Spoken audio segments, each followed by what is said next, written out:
remember really liking Looper. I'm glad you said that, man. 'Cause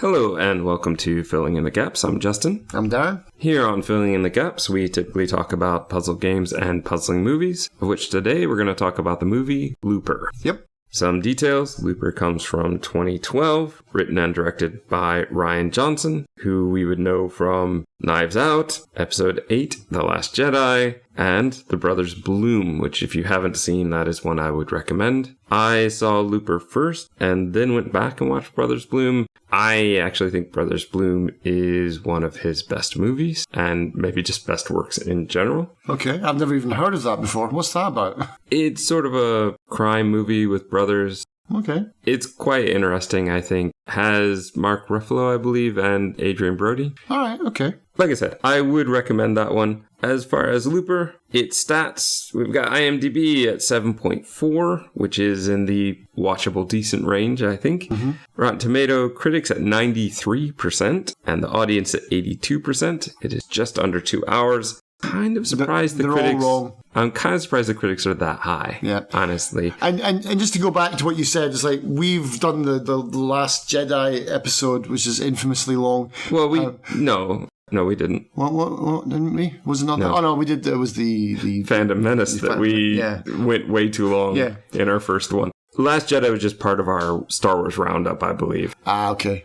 Because I think it was just being ripped to shreds by so many people. It's like, we didn't. Why bother? I don't know. Maybe we did. It's been so long. We've hit the point now where I am not totally sure what we have done and haven't done. I think we're over 200 videos now or something like that. It's, but yeah, it's like, so you just said Brothers Bloom is one of his best. It's like, we're not out to just hate on Rian Johnson. Let's put it that way. I like Knives Out. I thought Knives Out was pretty good. Knives Out is a lot of fun. I've watched that one a couple times. Even the second one, it's not as good, but it was still enjoyable. Mm-hmm. I don't think the mystery aspect of the second one works quite as well as the first one, but I still enjoyed it. Yeah. The characters are fun.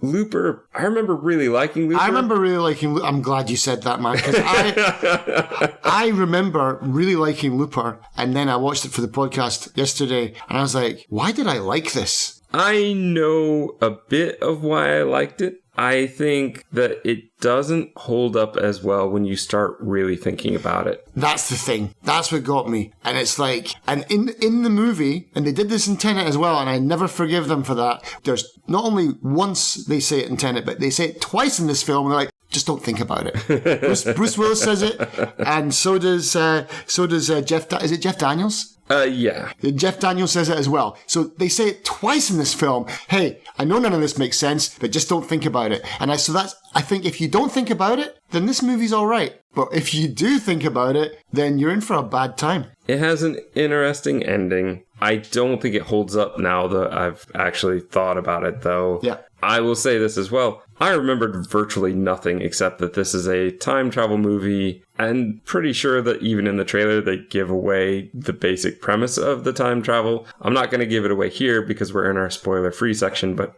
boy, once I get into it, yes, I will.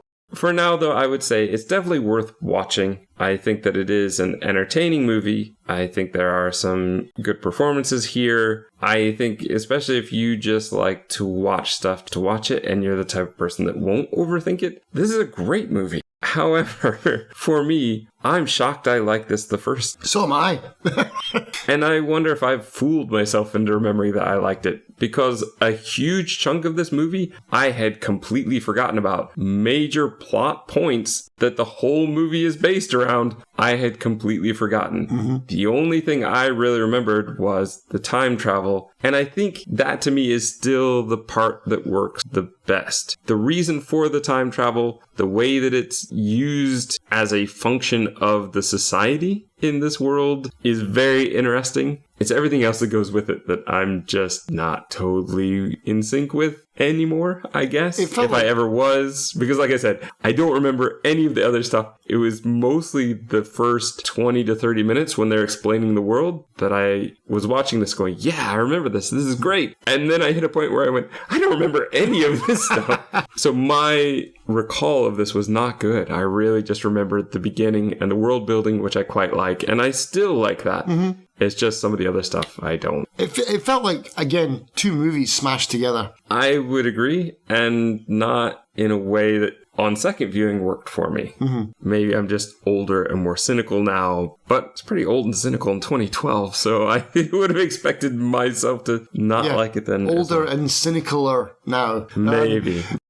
I'd say if you want a good time travel Bruce Willis movie, we've got 2 now as well. So we've got 12 Monkeys as well, which I would recommend over this, to be honest. Yeah, absolutely. But that's a Terry Gilliam film, so that's going to be more interesting in and of itself. Yeah. Artistically, story-wise, and just crazy bonker stuff that he's going to add, of course. Yeah. I would also say that. I think that is better. And goodness knows, we've both watched a ton of time travel movies, and there's a wide range of ones that I would say are fantastic, down to absolutely terrible. This isn't there. I would say this is middle of the range, but I feel, especially second time through, it starts to fall just because, especially with this kind of movie, if the ending doesn't really work for me, then the whole movie is kind of ruined. And that's kind of how I feel about it here. Not going to give any details to why until we get into the spoiler section. I would recommend it if you can watch it on the cheap, if you can find it somewhere. It's worth watching, but keep your expectations low and just do as the characters say. Don't try to think about it too much. And I think you'll enjoy it. And maybe don't listen to this, because obviously you and I are going to not be talking favorably once we get into it. I wrote down the word, this movie is insulting at one point, so I'm not going to be...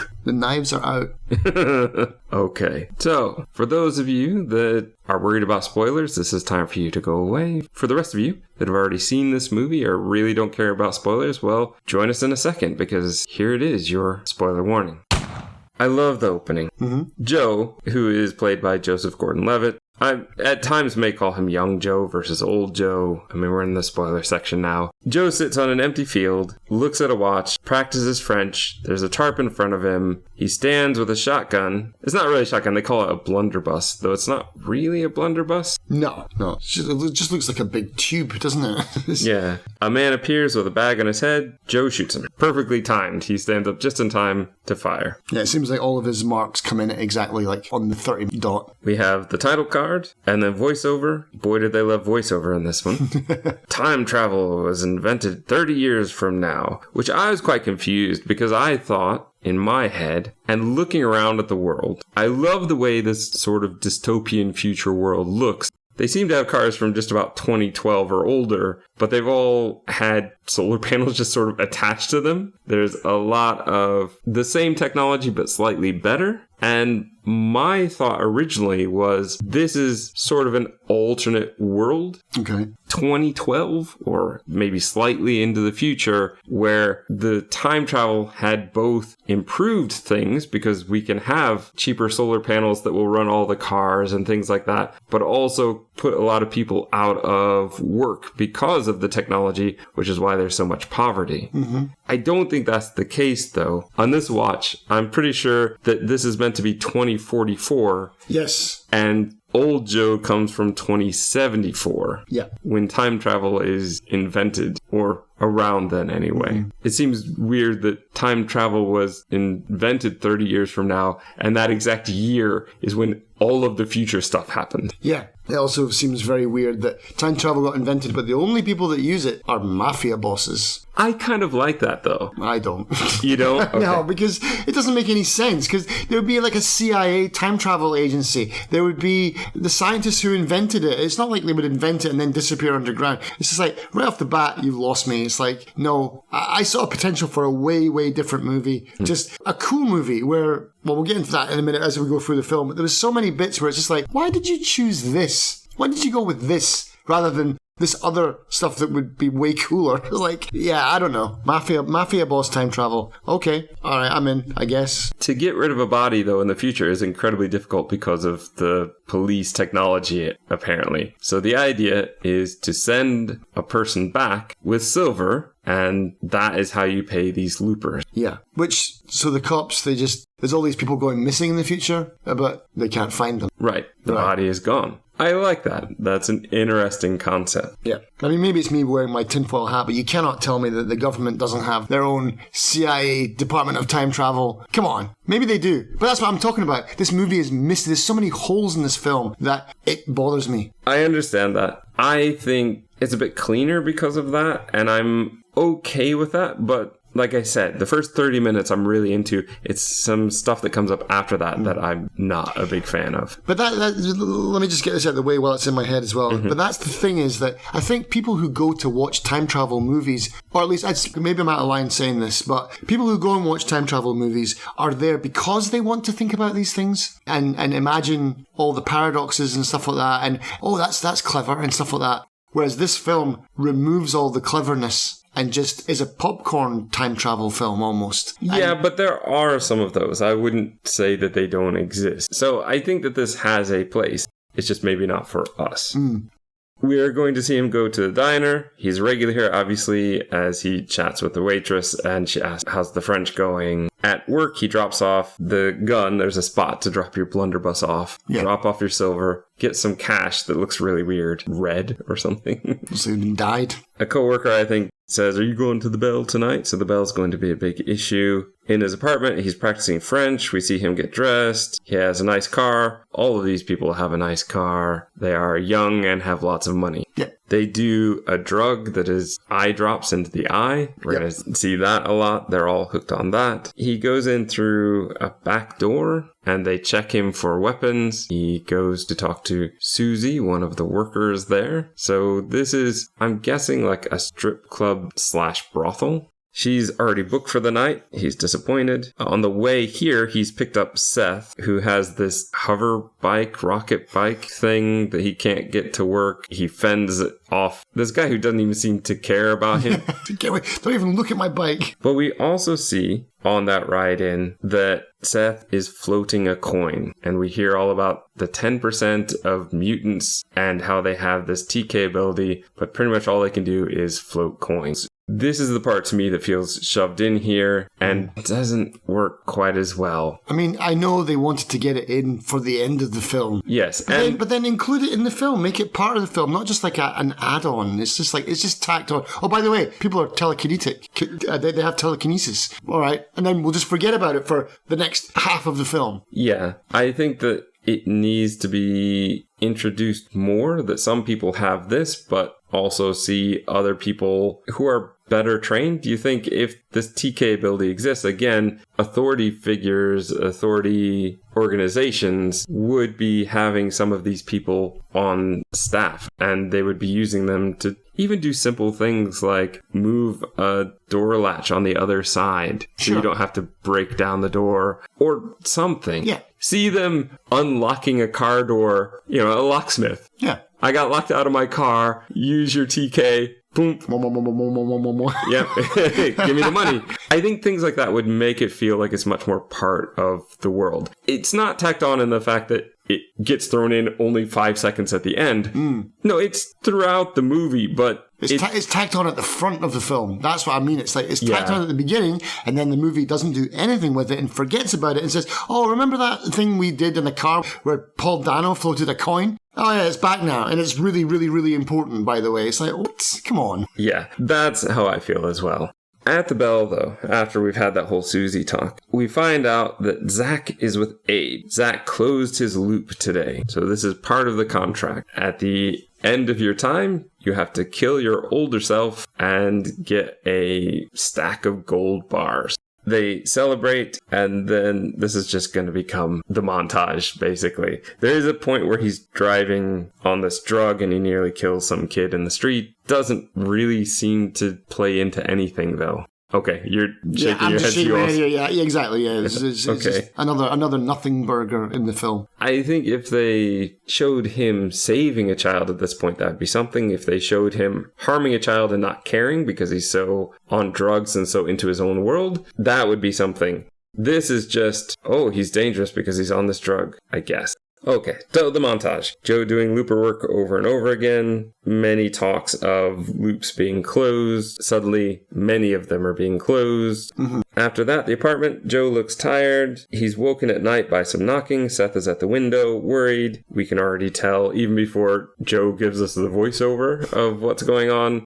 Yeah, okay. So he failed to close his loop. But what happens is fantastic. Doesn't make sense, but it's fun to look at the first time. Yeah. We have the Men in Black, I guess, Abe's crew that will come. Of this, the only real face to the group is Kid Blue, who's an annoying character, but annoying on purpose. Yeah, I don't understand the comic relief part with him that much, but okay. If we're going to do comedy as well, then throw him in. Yeah, the comedy worked really well for one moment, and the rest of it doesn't. It gets really bad towards the end when they're like chasing him to the cornfords and stuff like that. That's when it's just like, it's really, really silly. But I mean, the gunplay stuff where he like messes up and almost drops the gun is funny. Yeah, he's trying to be this hard man, but he's just a little kid. Yeah, see, that part didn't make me laugh, but right after it did. But we need to get to this part first. Yeah. So, yes, Seth didn't close his loop. He heard his future self singing a song he remembered from childhood. He lets the guy go, and now he doesn't know what to do.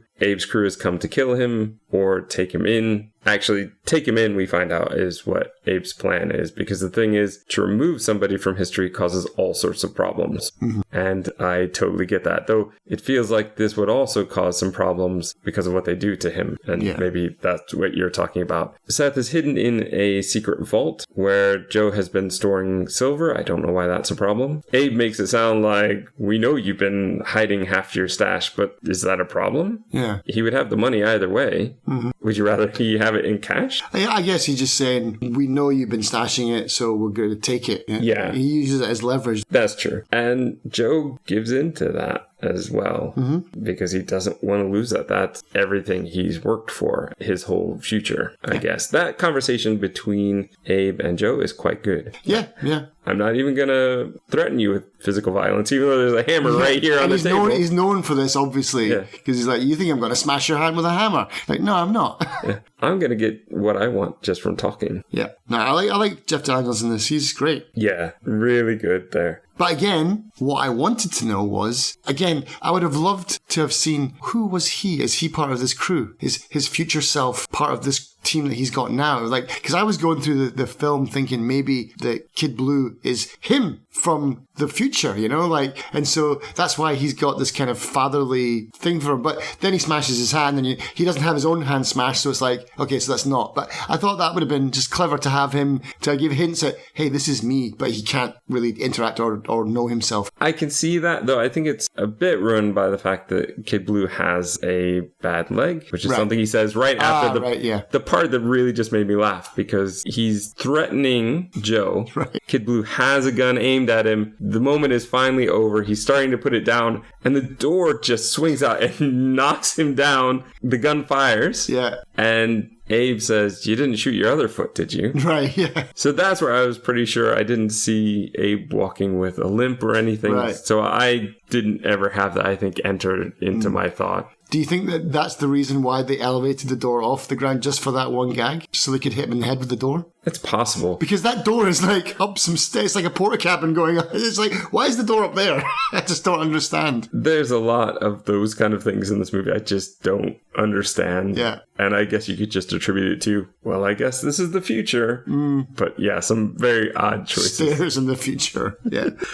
For a room that seems like it shouldn't need it. I mean, what is this room here that they're in the waiting room? It's a strange room in and of itself. Yeah. So he says, call the doctor. That's it, isn't it? That's the next part for Paul Dano's character, isn't it? Yeah, but also, let's talk about a couple other things. Abe says he's annoyed that everybody keeps wearing these ties. You're just doing stuff that people have done before. You think you're doing it new, but you're not. Why do you want to go to France? China. Yeah. No, France. No, China. Trust me, I'm from the future. Go to China. Yeah.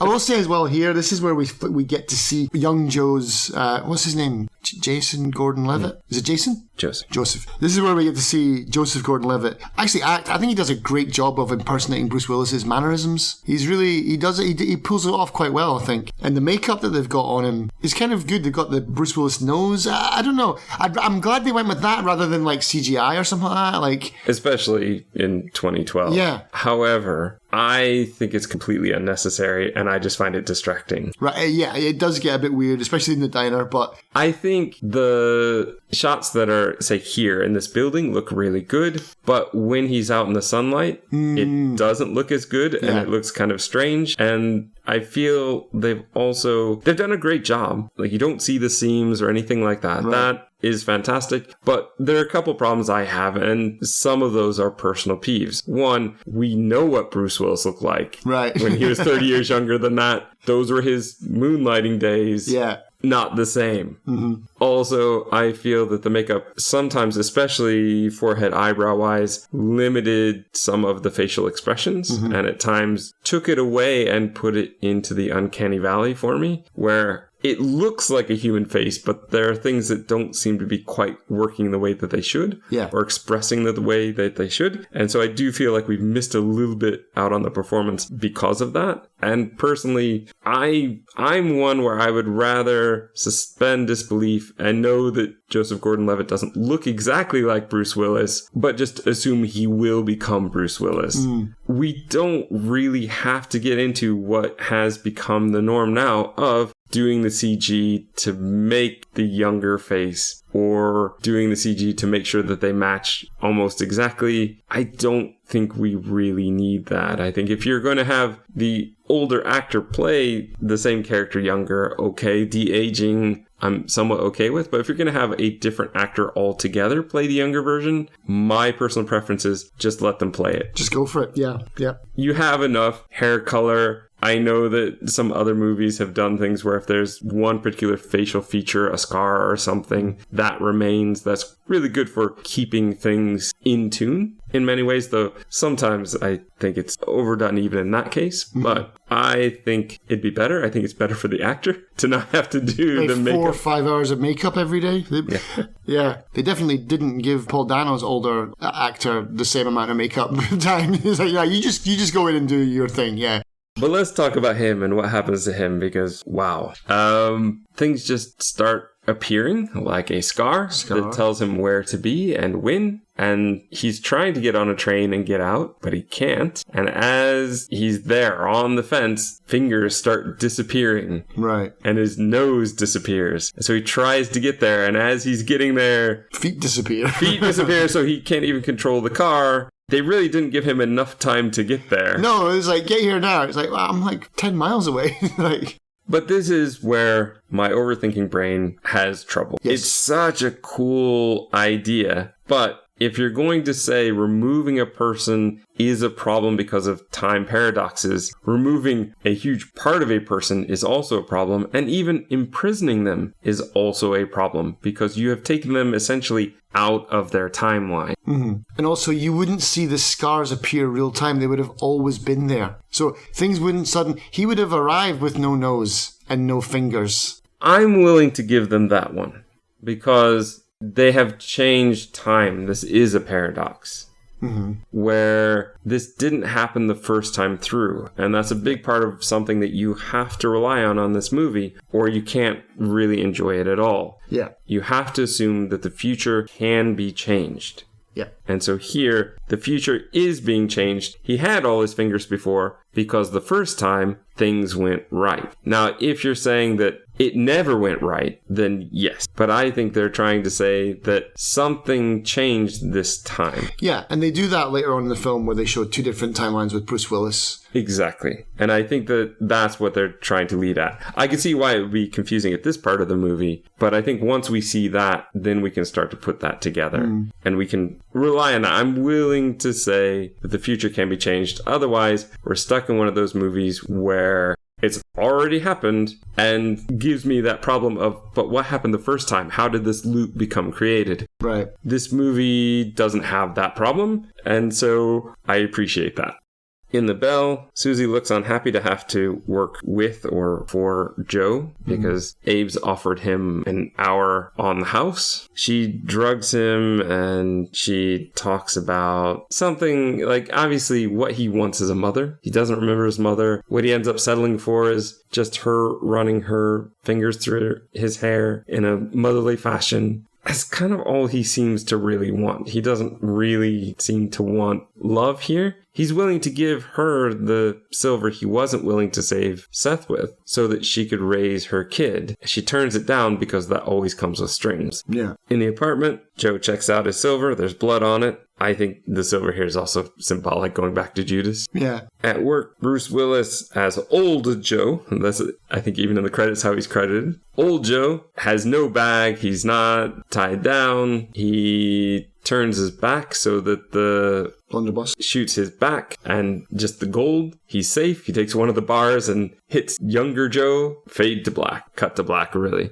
Joe wakes to a note that says he should run, hop a train, and get out of town. Back at the apartment, it's ransacked. There still seems to be some hidden money and some guns that he's pulling out. The silver is in a pile. Kid Blue and at least one or two other guys are here to collect all the silver. They're going to take it back, which does lead me to think, is that how a lot of this works too? Do they keep funding it by... Yeah, just stealing it back. Stealing it back. We do know, I don't know if we've mentioned this, Abe is actually from the future. I think I mentioned it in a line that he says, but that's the idea. He's about the only person who's been sent back by these crime families and organizations to be the head of the Looper organization. Yeah, keep tabs on everybody. So he is from the future. He has already said, don't mess with the time travel stuff, like that'll mess your head. And he's gotten so bored that he's started his own crime organization, which feels like that would also affect the future, but I guess not in a way that those crime families care about, because if they did, they'd probably send somebody back to whack him. Yeah.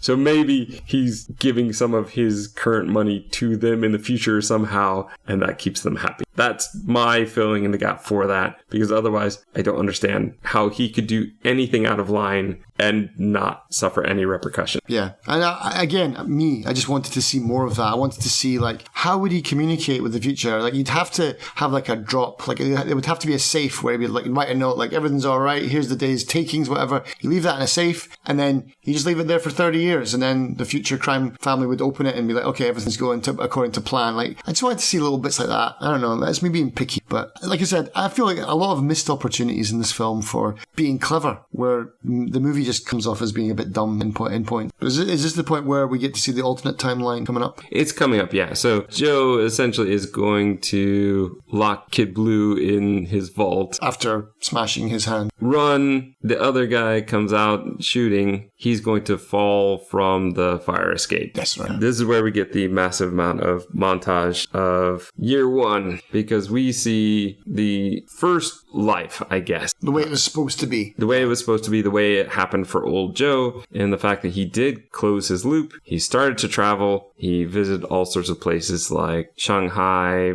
and basically... I mean, it looks like he burns through all of his money in 10 years and then just goes back to crime. That's what I got from it. Yes. It's like 10 years later, his money vault is empty, and he's like, oh boy, here I go killing again. And also, did you notice, like, I think it's at the 10-year mark where he looks like Gary Oldman from The Fifth Element. He's got this weird, like, I don't know, you know, that hairstyle thing, that plastic. You gotta put a picture side by side of these two shots, man, because I immediately just thought, did they borrow Gary Oldman's head, like, wig for this? Like, was it just lying around? Maybe he's got it. Oh yeah, he was in Fifth Element with Gary Oldman. Maybe Gary Oldman lent it to him. I've got no idea, man. But that is from The Fifth Element. You can't tell me that's not Gary Oldman's headpiece. I'm going to tell you it's not. Yeah, he's doing drive-by shootings. We get to the point where he meets his future wife. They flirt during a bar brawl. They fall in love. They get married. In year 30, we hear news of the Rainmaker, who I think we've heard about before now, but now we're really starting to get into it. The men in black arrive to take him. They burn the house down and prepare to end the loop. This is the montage of, like I said, the reality of how it happened the first time, because even this time around, I was a bit confused as to what was going on. I was like, wait, are you saying the first Joe we saw is not reality or something. I got a bit confused. No. This is how it should happen. And now he's coming back to change things. Because they shoot his wife. But it does bring up my first loop question of, well, this isn't the first. Old Joe is at least the second.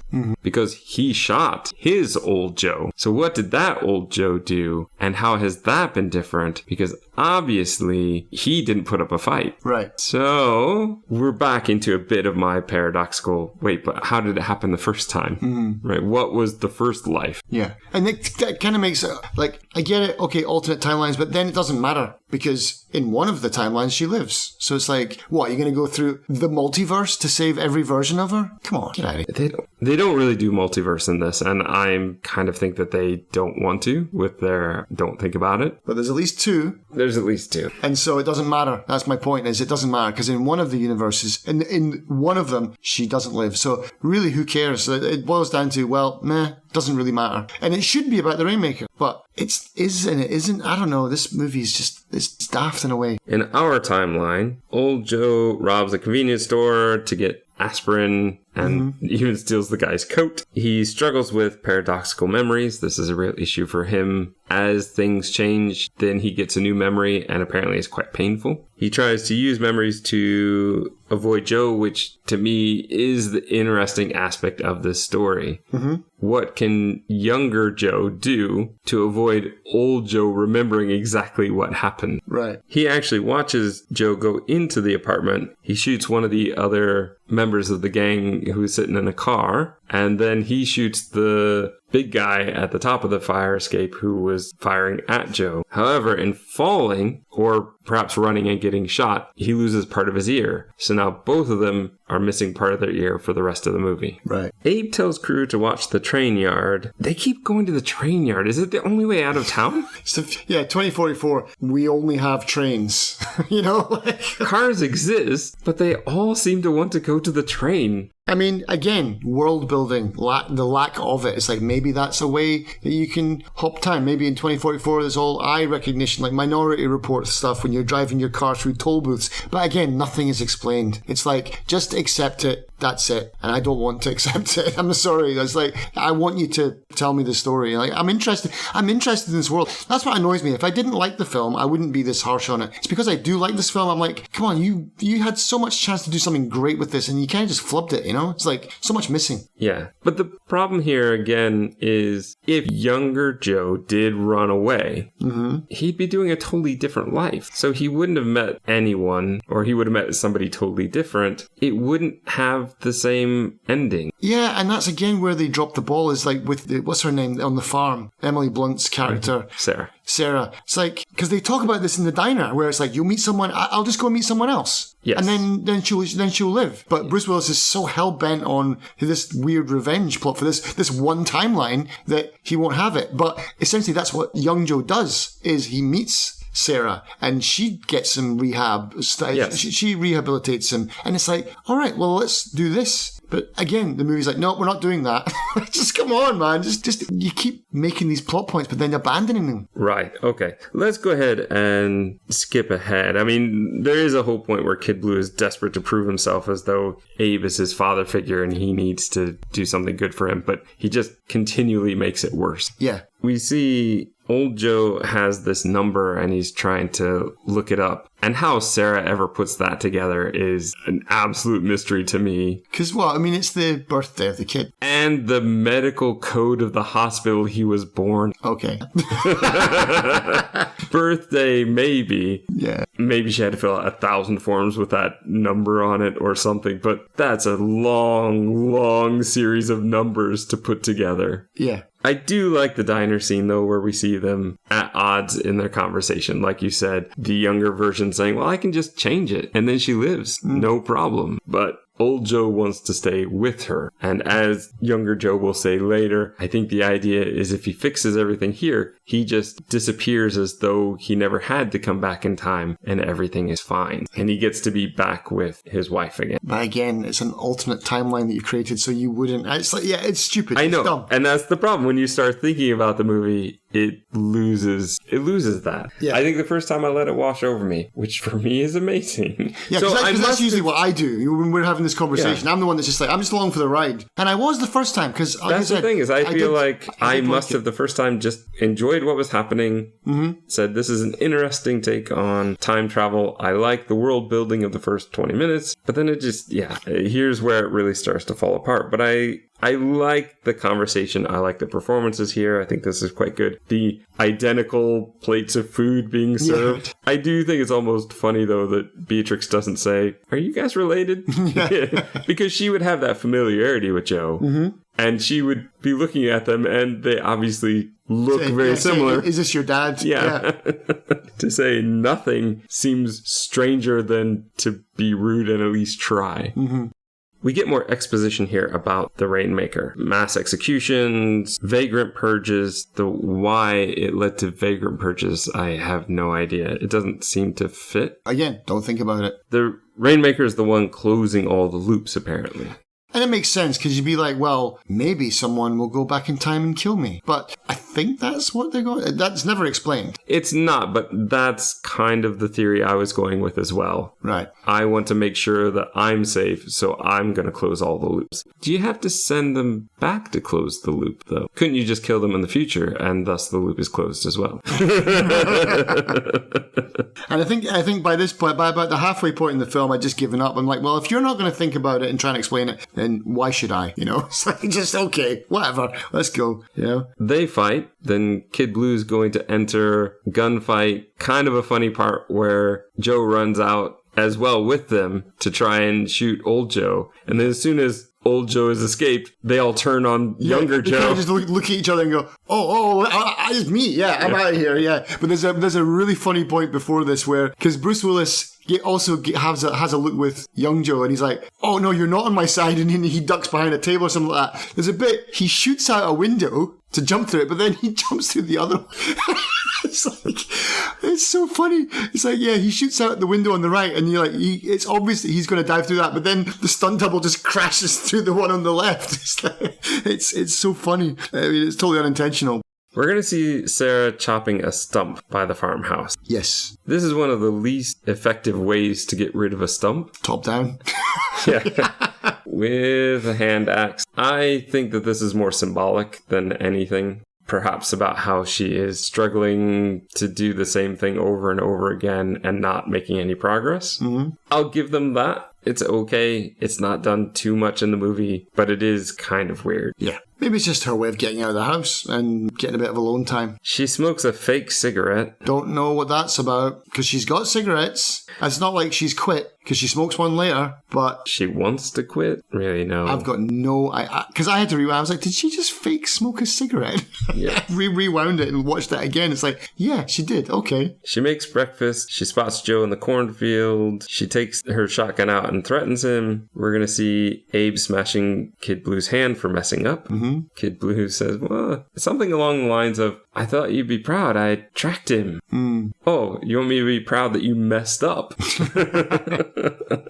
We're going to see Sarah scared by a tramp walking around with a sign on. Apparently this happens all the time, which is why she has the shotgun ready. Joe comes to her aid, but then he pukes. He's going through withdrawal. As you said, she's going to help him through that, mostly by just not giving him anything and cuffing him to a bench. Yeah. So I think he's pretty much just done that for the night. Is one night enough to start the process? I guess. A kid comes out of the house and gives him the water he's been begging for. The kid is Sid. So this is Sarah's kid. Sid, for some reason, just wants Joe to get better. Is he just a nice kid? I think that's the point. I mean... Is he just so desperate to have any sort of other person in his life? Because my impression is he's got Sarah and that's it. Yeah, he's homeschooled. They live on a very, very isolated farm. Yeah. We see old Joe struggling with these new memories, trying to hang on to the memory of his wife, that first time that they met.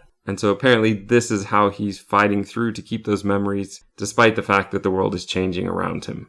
Meanwhile, all of Abe's crew is out looking for him. I think he's down in a sewer, but they're above ground. As you said, Joe wakes up handcuffed to a cot. He's not intimidated by Sarah at all. What are you going to do? Shoot it in the air to scare me like you did with that tramp? Like, that's not going to work. And he refuses to leave. He wants to stay to protect the child, but he also wants to stay to close the loop. He knows because in that diner fight, he got part of the map. And so he says, is this your house? If so, I can stay mostly in the fields. I don't have to bother you, but I have to be here because he knows old Joe is coming. Yeah. And this is the only place he knows that old Joe is coming. Yeah, how do the other people know where he's going? Because they capture old Joe when he goes to kill one of the Rainmaker candidates. Yeah. How did they know which house it was? Okay, well, let's get to that later. Is that explained? Semi-explained. Okay. I forget why. She gets upset with him. She shoots him with rock salt. I think because of the number. She's like, how do you know that number? Because he's like, you recognize that number? Okay. Blammo. That instantly leads to old Joe having the scars from that. Joe tries to tell her about time travel, but Sarah is familiar with loopers, though I'm not sure that that's quite explained. Was she just part of that world? Was she perhaps working at the Bell at one point? It sounds like she was, because that's the whole point of the story with the kid, isn't it? The kid's like, you're not my mother, because he doesn't know any better, but she was once into drugs and working in clubs, and she didn't want to take care of her son, so she dropped her off with her sister, but then she came back, and so she is her mother. And I like that. That's kind of like an interesting way to have that dynamic. But yeah, I think maybe that is, but again, not explained in the film. Here's where Joe's going to explain that he feels old Joe is trying to kill the Rainmaker as a kid while he can. Sort of Terminator-esque. Yeah. Yeah, as I said before, the number is Sid's birthday and the medical code of the hospital. There were 3 kids born that day, so that's the 3 pictures we saw before and the 3 that old Joe is going to go after. We see old Joe fire a gun right after this at a kid. He cries. There's the memory of his wife. Younger Joe plans to burn the field and prevent old Joe sneaking in, but Sarah needs the income, so she's like, no, you can't do that. Even though he's not supposed to, Sarah has forbidden him from talking to Sid. He, of course, is going to. And at night, Sid wakes Joe, takes him to the kitchen, because Joe had asked about any sort of walkie-talkie communication device. If one of us is in danger, Sid adds a bigger battery, which makes the signal stronger for these frogs, which I don't think is how science works. Yeah, I'm on the fence for that one too. But now they have this frog warning system, which gets used, but almost never in the way it's intended. Yeah. Sid says he wants to stop bad things from happening. As you said, he thinks that his mother died, but that was actually his aunt. Yes. But he couldn't stop the bad things from happening, so he wants to stop the bad things from happening. Yeah. Which I like a lot. But from what we're told of the Rainmaker, he makes a lot of bad things happen. He is the bad thing. Yeah. It isn't just that the Rainmaker is taking out all the crimes. When you're talking about mass executions and killing vagrants, that doesn't sound good. No. I think it would have been better to say that he's just a danger to anyone who's ever been involved with this looping crime. Sure. That, to me, would have worked better. Yep. Otherwise, the motivation feels very weird, and there's a huge disconnect between those two. Yeah, it's like, you grazed my cheek and you killed my mom. I'm going to commit genocide. We get a montage of old Joe on the run. Joe pretends he made the frog device, but Sarah isn't buying it for even a second. And so this is where we get the true backstory of what happened behind Sarah, her younger life, and abandoning Sid for a while. There's a kind of funny and scary part where Sarah is trying to get Sid to work on his multiplication tables, and he is cleverly and stubbornly refusing to give the right answer. I'm so bad at maths, I thought that was the right answer. But eventually leads to him having a temper tantrum, which for him is very dangerous to the world around it. Well, TK is back in the movie now. Yes. She hides in a safe, and then they have a tender moment where they both apologize. And that is very sweet. Old Joe sees Susie. Her kid is one of the possible Rainmakers. And he recognizes her, and he's very upset by this. It's now somebody he's familiar with, which is harder to deal with. Ah, that's why it makes sense. Okay. So it was completely by accident then that they caught him, because they thought he would be going to Susie's. Yes. Not because they had that as a Rainmaker candidate. Right. I didn't recognize that it was Susie, to be honest. I thought there was just some woman coming home from work. No, that's why. Okay. Oh, well, that's my fault. fault. My mistake. That makes And sense. also, Kid Blue gets to see surveillance. Right. And so he spots old Joe hanging around there. Right. Okay. Well, that makes sense then. No, I mean, that he probably wouldn't recognize old Joe. Though. Oh no, he would. He was in the diner. Yeah. But yeah, the whole thing why they even went to Susie's now makes more sense, because if you were going to hide out, you'd try and hide out with someone that you trust. Okay. Fair play. A man in black, who I think is called Jesse. I like this guy. This guy was from a TV show that I watched. I'm pretty sure he was in a TV show called the 4400, which was cancelled tragically, and it's all about superpowers and stuff like that. It's a pretty good show, like a kind of mid-budget show. But I like this guy's character, and I like this scene. And if you look into why this scene is in there, Rian Johnson supposedly used Akira as his template for the whole telekinesis stuff, because this bit is straight out of Akira. The scene with him harassing her, but what happens to him. Okay. Yeah. Yeah. So he comes in, he wants a drink of water, he's very insistent. Sid is going to be able to sneak Joe into the secret tunnel that I guess his grandfather built. Mm-hmm. And then Joe ruins the secret tunnel by opening the door at the end really quickly and knocking all the grass off of it. Yeah, it's like, oh, he's gone. He's like, he's only just left. I'd be staying in that tunnel for at least another hour. And then the movie stops dead for me, momentum-wise, because there's this scene where Sarah wants sex, and so she uses the frog to bring Joe up, and then she has this whole speech here. I don't like this at all, and it just totally, for me, ruins the pacing of the movie. But at least kind of explains she's special, she's got telekinesis, but she can move more than just a coin. So she's more powerful, and her son is even more powerful. And his kid will probably be even more powerful. Yeah. Yeah, that's possible, but we could have done that in a way that worked better. He could have caught her using the TK when she didn't realize he was in the room. She could have used it to... There's a bit where she's looking at the shotgun. She could have, force pulled the shotgun into her hand or something like that, anything. Maybe Rian Johnson thought, you know what this needs? We need a sex scene. Let's just but we don't even really have that. No. I think it's probably to lead to this love story to me that doesn't really work between Sarah and the younger version of Joe. The way it's meant to mirror what happened with older Joe and his wife. That's what I was thinking. That's what I wrote down in my notes. I was like, I feel like this was the movie, but this should have been the movie, but it's not. It's not about how they get together and solve the world's problems. In the morning, Joe goes downstairs. Sarah's being held hostage by Jesse. Sid falls down the stairs, and I guess anytime he falls or hurts himself, goes absolutely explosive. Yeah. He blames that guy for it. Yeah, but I did like this part, how it looks like young Joe's running to catch the kid, and then Sarah comes almost like she's going to catch the kid, but no, she's like rugby tackles him out of the house because she knows what's going to happen next. Yeah, and thus why he's called the Rainmaker, because he makes the sky rain blood with this guy. Yeah. And in fact, we find out Sarah's sister died because Sid fell off of a bookcase and he unleashed one of these explosions. Right. Joe says, well, I understand now, this kid's got to go. That's dangerous. Yeah. I just saw that. Sarah argues that Sid can learn to use his powers for good. Wouldn't it be great to have a superhero? But Joe knows a bit more information about where this kid is headed. Like I said, the stories he's been told are really awful. I think his exact line is, but he doesn't. Yeah.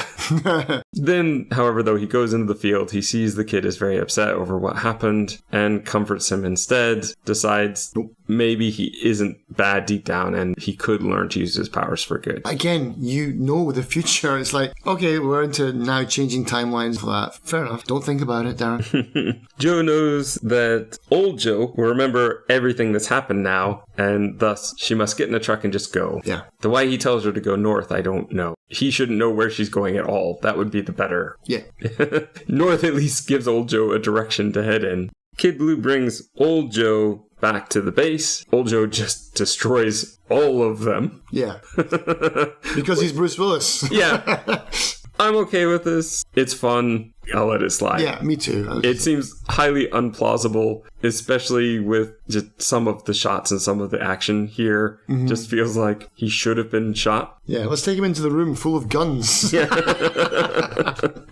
Old Joe's going to appear on the road in this tiny truck. Yeah, a little smart car. Yeah. Now, what I didn't realize is it's got all the gold in the back. He just throws one gold bar. Like, well, that's that's nice, but it's not the same. But all the gold we'll find later is actually in the truck. He just says, take this truck, go. Mm-hmm. And Joe's not having it, but it doesn't really matter because the worst shot of the whole movie is this hover bike coming in. Awkward jousting moment, man. And just coincidentally here, how did he find him? I guess maybe he tracked it. But Kid Blue's the only one who survived. He knocks over young Joe. Young Joe creates a smokescreen of dust by shooting at the road. And Kid Blue just slowly goes through it, ready to get shot, rather than taking a chance to go through quickly and knocking him over or something. Nothing about the scene makes sense. The CG for the bike looks terrible. It looks like something out of the pod racing from the prequels. That was better than this. It was better, yeah. I got in my notes. It's like some kind of maybe speeder bikes from Jedi. Then that's what this looks like. But even that was better. This looks terrible, man. It's so bad. Here's a question I have for you. How many shots does this blunderbuss have? Lots. Yes. Yeah. I don't think so. No. That's not the idea of a blunderbuss or even a shotgun. Even the military ones that we often play in first-person shooters, they have like 6. Yeah. I mean, the thing is, they've already established it when he goes to shoot old Bruce Willis because he shoots. It hits him in the gold, and then he's immediately trying to reload. So it's one shot. Unless he took an unloaded weapon. Like, don't you load it up fully before your loop comes in, your mark comes in, you got to kill him just in case you miss? I feel that's quite inconsistent. The handgun that old Joe has also seems to have a ridiculous amount of shots. And it's also comically huge. It's like one of those guns from like Wile E. Coyote or something like that. It's just this gigantic. It's like the gun that the Joker pulls out in the original Batman. It's not that bad, but you get my picture. Old Joe's going to shoot at Sarah and Sid as they're driving in the truck. Sid flips the truck. Oh, yeah, because he's freaking out. I guess, yeah. I'll give you that, but it seems weird. Why not just do like an ET and fly over? Or aim it in some way. It seems weird that the truck would flip like that. It seems that the power he has radiates out from him, so it more seems like the whole thing should hop. Sure. Or crush, or be blown out in some way. Mm-hmm. But to just flip like that is just weird. Don't think about it. That's going to be the title for this thing, man, when it goes up on YouTube and on the podcast. Don't think about Looper, don't think about it. They try to run really far in the open field to get away. Sarah falls, and then old Joe is going to shoot. Like you said, I think he gets Sid in the cheek. Grazes him, yep. We're going to have super explosion here, which is also going to knock out younger Joe, who just happens to be around. He's just limping around, yeah. No, I think he's in the small car. truck, right? Yeah. Which is why all the gold is spilled out at the end. The movie stops to tell us that Joe sees a mother who would die for her son, a man who would die for his wife, and an angry, alone boy, and the circular path he's going to lead to always become the Rainmaker. He gets on that train, though. He's the only one in the movie that manages to hop the train. But I guess this is what they're trying to say, is that in some way he's always destined to be the Rainmaker. Right. And that nothing they've done is going to stop that. Even though the film has consistently tried to tell us, oh, but he can be good if we change the timeline, and you're waiting for that to happen, and it doesn't. Well, but I think that's the point. And this is where it is somewhat clever, because yes, we have been led to believe that Sid can grow up to be good. There's the possibility. But in this moment, old Joe kills his mother. It's likely not going to happen that he's going to be good. He's going to be bad again. Right. So, somewhat clever here, Joe shoots himself. Closes his own loop on himself. Yeah, I like that. And that fixes the problem. However, it's going to lead to a couple of other problems. Yeah. Let's get to the tail end here, though, where basically the truck had the gold in it. I guess Sarah is rich now, but old Joe disappears, so he never showed up. So, what? That's a big problem here for me, because if young Joe closed his loop, then Sarah and Sid shouldn't even be out here in this field. Nope. They should also have immediately transported back to doing math in his bedroom or something. Yeah. The gold never should have existed. But at the same time, it's like, but this is like the alternate timeline. So this all did happen? Like the same reason why your fingers suddenly fall off and scars slowly appear on your arm in real time. It's like, I guess at this point, I'm just going with it. It's like, okay, whatever. This all happened in this timeline. Like they created this new timeline of nonsense. See, I'm not even going to go with alternate worlds because they didn't, and I'm not even going to give them that. I'm going to. Well, if you can't give them that, then the entire movie doesn't make sense. Then no, I would say that it's not. Well, let me rephrase that perhaps. Other dimensions I'm not going to give you. Right, sure. I'm going to say that in this world, there's one timeline, right, and that's what we need to stick with. So if you change this timeline, something affects this one. We're not creating alternate branching. Sure. There's no multiverse here. Yeah. This is just this one. No, that's what I want to stick to. It doesn't make any sense at all. Yeah. Well, I'm okay with that because I think once you start getting into the infinite possibilities, if you can really think about that, then it doesn't need to happen at all. She's alive somewhere else. And that leads more into he would want to just go find. But I mean, if you do think about it, it does kind of make sense. So in let's just call it timeline A and B. In Bruce Willis's timeline where his wife is killed, yes, but he doesn't come back to his own timeline. He comes back into this one, right? And so... Yeah, but see, that's where I just feel like with this movie, I don't think that works. No, because they're creating alternate worlds. Because they've not thought about it either. So it's like, if you're not going to think about it, then why should I? Exactly. It's like, just okay. I just have to accept it. But even within the rules of this movie, if we stick to there's only one timeline sure, and only one plane of existence, we still have the problems of Joe, as his older self, goes hunting these children. Well, once he knows that it doesn't work for the first kid, that should change everything, and he should never go after that first kid.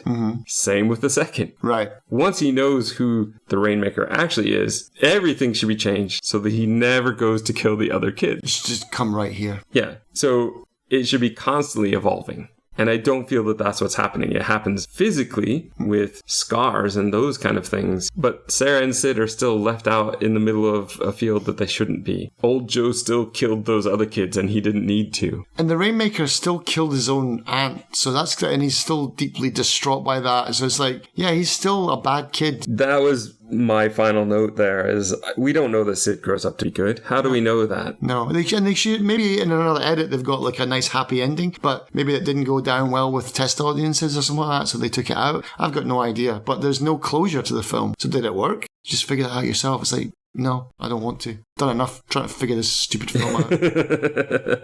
And that's the thing. And it's a real shame because I remember liking this movie. But again, what I remembered was maybe the first 20, 30 minutes. Yeah. I didn't remember anything about the TK stuff. And that's such a huge part of the movie. It's the whole second half of the movie, essentially. Yeah, but it does feel like two films smashed together because that doesn't show up until 50 minutes in. The Rainmaker stuff. And it's like, wow, we went a whole half of the film not knowing anything about this, and now we've got this other half of a film. And it's like they're two different films that they've just kind of smashed together. I don't know. It's just weird. A weird choice. I don't know. Honestly, I'm no artist. I'm no writer. But to me, this is just poorly written. It's like, it's just badly written. It doesn't make sense. And yeah, it's like he's asking you, don't think about it. Just, ooh, look at this. Bruce Willis is a time traveling maniac. It's like, just don't think about it. It's like, yeah, okay. But that's not why I want to watch a time travel film, you know? I mean, I'm not saying every time travel film has to be Primer or Predestination or whatever. So it's like, yeah, I mean, and that's the thing. So I did go into this film like you did the first time, just going like, yeah, that was fun. But now I'm like saying, young Joe, young me is saying, yeah, watch this film, but old me is saying, don't watch this film. You know, it's like, I've got it's weird. I've never really felt this way about a film where I've been so into it the first time and then so against it the second time. But it's like, that's maybe what 11 years does to you. Ultimately, I was glad I watched it the first time. And the second time, there's some good things. There's still some fun moments, but I went into this expecting to want to see it again and to want to watch it multiple times to get ready for this episode, and I didn't. So, I don't know. It's a tough thing when the nostalgia glasses are torn away, I suppose. Yeah, it's like I feel bad for watching it again. It's like I wish I just had it in my memory of like, yeah, Looper was pretty good. Shame. Gaps filled, the more gaps created. But it's like that's maybe what 11 years does to you. 12. Told you I was bad at maths. No, actually, I think it is 11. Is it 11? By the time this comes out, it'll probably be 12. It'll be 12, yeah. I can cut all that stuff out anyway.